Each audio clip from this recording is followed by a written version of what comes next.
Okay, I'll use the movie 300 as an example. When the king in that movie, he pushed the messenger, this black guy in the movie, into the pit because he insulted his woman. It's an idea of the different cultures and how they clash. That was actually a very stupid move. But anyway, the example is that there's three parts of feminism. There is the feminist movement within Islam, the feminist movement within Christianity, and then there's the feminist movement that the American feminists want to create, which is get rid of all religions because it has to do with how women are treated. You know, it resonates clearly from God that women are to be treated certain, in a certain fashion that's fair, but it's also quite clear that there's an order to things, and that women, unfairly get, the credit for having children, for example, and being the one who took on the child when the family structure broke down, when part of the reason the guy didn't stay with her is her. Part of the reason she ended up with the child by herself is her. Because who did she choose? The guy. Okay? And what did she choose else? She also chose to have sex with him, to have his kid, and to raise it in a certain way. So the woman, actually, if you do the math, is more at fault than the man. Because all the man does is have sex with a woman. The woman chooses to let him have sex with her in a way that's going to get her pregnant. The woman chooses the man, and she chooses to have sex with him. So, it's women's lack of judgment that is the problem of the world. That's why God doesn't want women to be in charge. And so there's three steps to hell, really, but they thought it was the 3 steps for women's equality. They're a bunch of bearded fucking ladies, a bunch of fucking, olive oil from Popeye, except for with beards, talking a gang of shit when they don't know nothing. A bunch of fat fucking feminists too. Don't get twisted. Some of them lift weights, some of them take hormones, some of them do horrible things to themselves, trying to pretend they're a guy.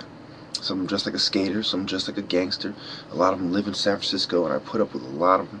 And I have to pretend like being gay is normal, and it's like living in Sodom and Gomorrah. I live basically around the corner, 45 minutes away from Sodom and Gomorrah, San Francisco. The city. Frisco. Whatever the fuck you want to call it. So the feminist movement has 3 steps. The bottom step is the religions that treat women completely bad. They're trying to address them, but that's not the concern. The next step, well, that's not their main concern. The next step is the Christianity. They want to address that. They see that they could have women treated better, have women more empowered. They're concerned with empowering women. So anything that gets in their way, including God, they are willing to break down. They are willing to grab the fruit again, and we cannot let them. So one of the main movements within the greater cult of Ra and our greater school of thought is to keep the feminist schools of thought oppressed and to call them out for what they are. Thank you. So you know what? I'm making a lot of shorter videos, so I should drag this out a couple more minutes. Talk about different things. Well, I'm reading a lot about different typical compounds, different bonds, different lengths, for example, different references.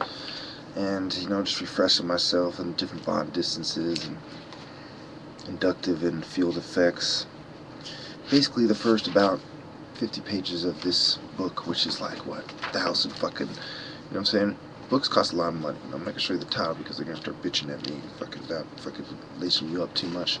But I'll show you the fucking price tag of this shit. It's fucking ridiculous.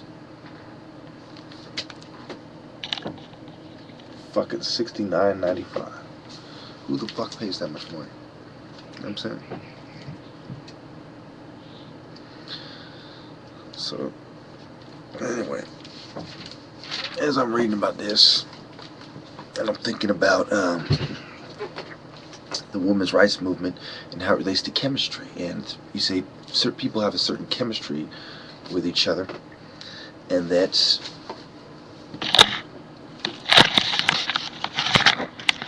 that it equates to a certain sense of love and well-being, and you have a certain respect for your partner, blah, blah, blah.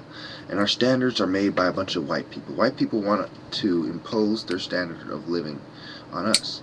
Now, whether that standard is quote-unquote better, more technology, a newer form of religion, or whether it is eugenics and thinking that they are superior and that the way they talk and the way they think is a superior way to talk and think.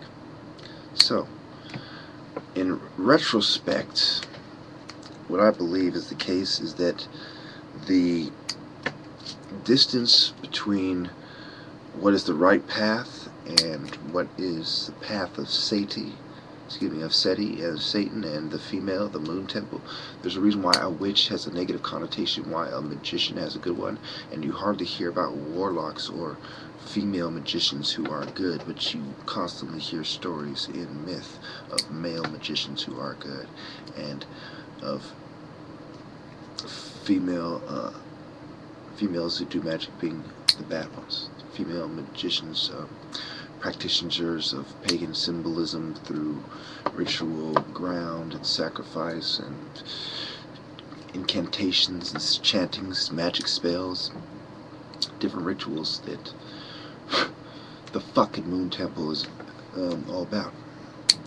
Now, I find it important to really understand what is going on in life and why we got here, and what is the order of things, how do things work, what is the proper way to do things.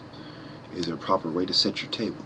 Is there a proper way to water your plants and your crops? Was there a proper way to build a pitchfork and a shovel and a hoe and a rake and a jackhammer, a hammer, a screwdriver, etc.? A drill, the different drill heads. Are there proper ways to hammer a nail? Are there proper ways to use a trowel to lay down the cement between the bricks, the concrete, the bricks together, and to solidify your structure? Or to build a structure out of twigs, or to build a structure out of lies and fallacies, which is the easiest to blow down, which is what they have done. And many guys will sell out. Many guys will, oh, I love this girl, so I'm going to bootlick and fucking sell out to the feminists because I don't want to go against them. I want to get the pussy. And there's quite a few of them now. There's 130,000 fucking sluts in the Eastern Star alone. There's countless feminist organizations and movements. They are on the move. They are dipping right alongside with Hitler, doing eugenics, females' rights to not only have power over men, but to have abortions and kill babies and to kill everybody off. And God has shown me the evils of abortion and the evils of eugenics and the evils of the pharmaceutical industries and the bootlickers and the great harm that can be done with going along to get along. I again remind you that they've done it before. Who are they? Man Anthem, and they're doing it right now, and they're smiling at you while they're doing, oh, we love you. Oh, welcome to our fucking nut house. And we are doing you a favor. Listen, we're doing you a favor, pal, by giving you this pill and saying we love you and fucking sending you home while we lace our pockets thoroughly with money you don't have. Yeah, you're in debt to us forever. It's okay. You'll pay us when you can, incrementally. And then we'll take you to the collections, etc., etc. Bunch of woods that don't matter.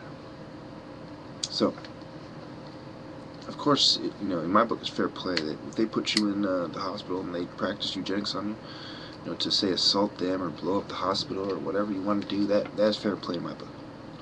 Not saying that I particularly would take that route, but I consider that fair play. And if I was a judge, I would venture to say that if I was a judge, I would let it go. And I would let people, former inmates of the mental institutions who are disgruntled at their treatment, be allowed to put the shrinks' heads on pikes in the front of the door. So, that about covers it. 9:30. Thank you.